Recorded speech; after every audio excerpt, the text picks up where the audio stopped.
Hi, this is Marge Spieler with RareAgent, and we're doing our mentor series right now. And I have Lori Richardson. She is the CEO of Sales for More Sales, and also Women's Sales Pros. So welcome.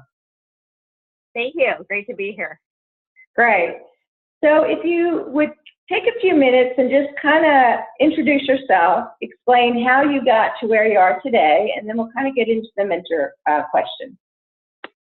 Sure. So I started in sales about knee-high. I worked in my grandmother's family-run business, and I progressed into actually becoming a teacher and then a single parent. As a single parent, I couldn't afford to be a teacher, so I wanted to make money. And so I went back to my roots and got into a sales career, which was in technology at the time when it was booming. And that's how I got into sales. I've been in sales ever since then in one way or another, either as a sales rep, a leader, or helping reps and leaders and companies to grow revenues. Well, that's really great. And it's interesting because I have a lot of mentors that have been in the sales industry and B2B and technology. And it always starts from either there was a personal need or they just were born into it through a family. So with that, I'd like to ask you your first question. If you were to mentor a company under $20 million, what would the mentoring points be if you were to mentor maybe one of the executive staff members, which could be the CEO or it could be VP of sales or VP of marketing? I only work in the sales realm, so I actually would want to work with the leader of the company, and I would want to find out from the leader who's probably the owner or perhaps the CEO, founder, co-founders. I want to know what kinds of issues they're having among their sales team, and if there are some areas that they would like to improve. There are areas that they're not aware of that are issues, things such as growth, the speed of growth, turnover of the sales team, the effectiveness of the sales leader. And so I always start in a company that size, I would start with leadership at the very top, and that's who I would mentor. That is great. And I know you've done a lot of sales training, and you're well known in the industry for your expertise and your success. With that, when you go into these other companies that you've done training and all, what are the top 2 or 3 growth challenges they're having? The executive staff shares with you. It's typically involving a sales team. It's typically having enough A players to really, hit the mark and really keep growth going, sustained growth. It can be turnover. It can be leadership. Is the sales managers, the sales leaders are not coaching the reps well, and it's just destroying their chances of bigger success. Okay, and based on that, you mentioned some things that are always dear to my heart is training. And a lot of companies don't put the time into training or bring the necessary people in that know how to effectively instill training into sales reps. So can you go into that a little deeper and some of the needs you've seen or some of the ways that have really impacted an organization in a positive way? Yeah, it's really interesting, Marge, because I used to be very reactive when it came to training. Companies would call and say, hey, we're doing a sales kickoff. We need a half-day thing. We need a one-day thing. We're looking into social selling.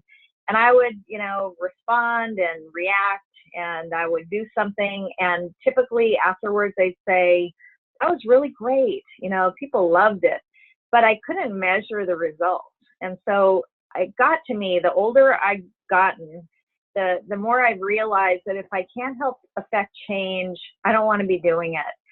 And so I did a lot of research, and I found some tools that could actually help me measure the sales team, the existing sales team, and actually help recruit better salespeople.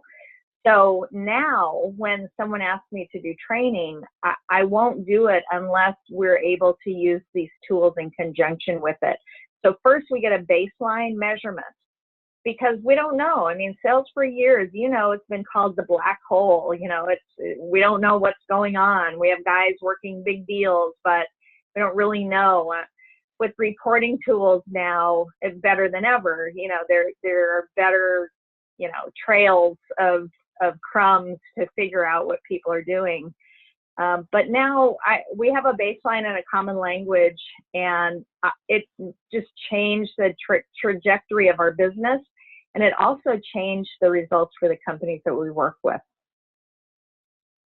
I love that crumbs. You can follow the crumbs now.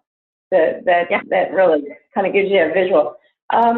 On you being mentored in the past, when you came into getting into sales, and I was in the .com area and time, and it was great because I don't know about you, but we got stock, and some of these companies have done very well, which has been great for us, right?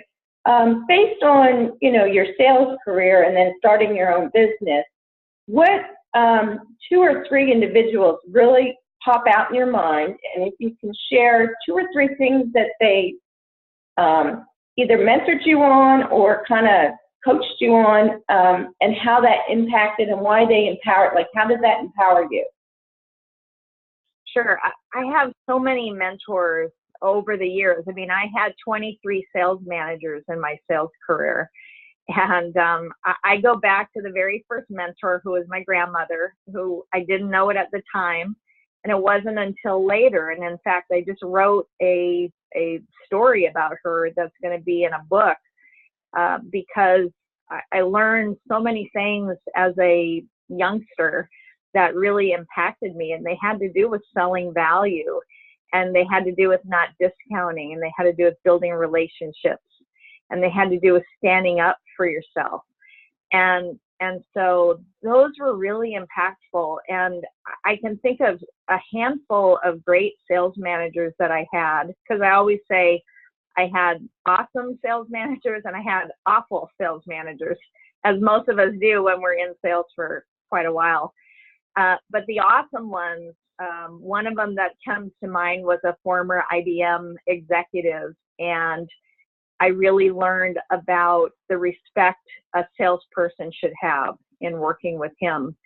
And, oh man, I can just think of so many stories, and just some great sales managers. Also, since I left sales, some really great colleagues that we have in the world, like someone like Jill Conrath, who is so well accomplished and conveys her ideas in a way that no one else does, and makes for such engaging writing.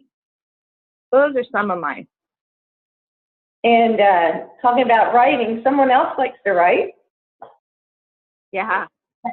So how many books have you written? Well, I'm working on my book right now about women in sales, and it's called She Sells, She Leads. Prior to that, I've written a lot of workbooks, and I've written a lot of tips books, but never something that I would be as proud of, I think, as the one that I'm working on right now. Great. And I know you're an avid reader like me, and always trying to educate yourself and learn have wisdom, right? Knowledge and wisdom. And my book. So let me see, if you go back down there, I'm going to see which ones I might have read. Yeah, Act Like a Sales Snap. That's Jill's, right? Yeah, great. Yeah, I'm an avid in our community. Yeah, it's fun. And there's a great community. We have both great men and women sales community, but I've really enjoyed the women's side of it, just because we're a little different than men, and women share differently than men. That's what I found. So, it's been great connecting with you, with Jill, with Trish. It's just been a wonderful experience, Bryn, so I really enjoy that. one last question is, I know for myself, I had gotten a coach, a CEO coach, and one of the things that she asked me to do is do an assessment. And it's really interesting to see how you feel, because sometimes you think your strengths are your strengths and they end up being your weaknesses maybe, or your weaknesses become your strengths. So based on that, have you ever had to do that self-assessment, and what have you learned that's helped you with your career? Yes, I've done many self-assessments over the years. I think those of us who love to learn, we're always open to the newest tool about personality or style or sales skills and things like that. I think one of the most interesting things I learned in the last few years is that people sell the way they buy. And I was the type of buyer that would kind of shop around and look for good deals. It's in my Scottish blood. I don't want to be sitting on an airplane seat next to someone who paid half as much for their seat. And as a seller, that mentality hurts, because when a buyer wants to think it over, you totally agree in your brain. You go, well, of course they do, because that's what I do. And so I learned to retrain myself so that when I go to shop, I buy, and I carry more money in my wallet. And I just, I have a different appreciation for time, the value of time, as opposed to looking around. So I think that's one way that I've taken at what I thought was a negative and changed it a little bit. Well, this has been really, really fun. I like I've said before, Jamie Shanks had mentioned, not Jamie, Chad Burmeister had been mentioning that he'd been pulling you in on some sales assessments and other programs. His new company is doing great. I've interviewed him for the mentor program too, and it's just interesting. But he speaks very highly of you, and that's why we reconnected again. I hadn't spoken to you. I think we were on one symposium panel together many years ago. So it's been great to just kind of reconnect again and reestablish a friendship. So I appreciate your time, and thank you so much for doing this. Oh, it was my pleasure, Mark. Thank you so much. Okay.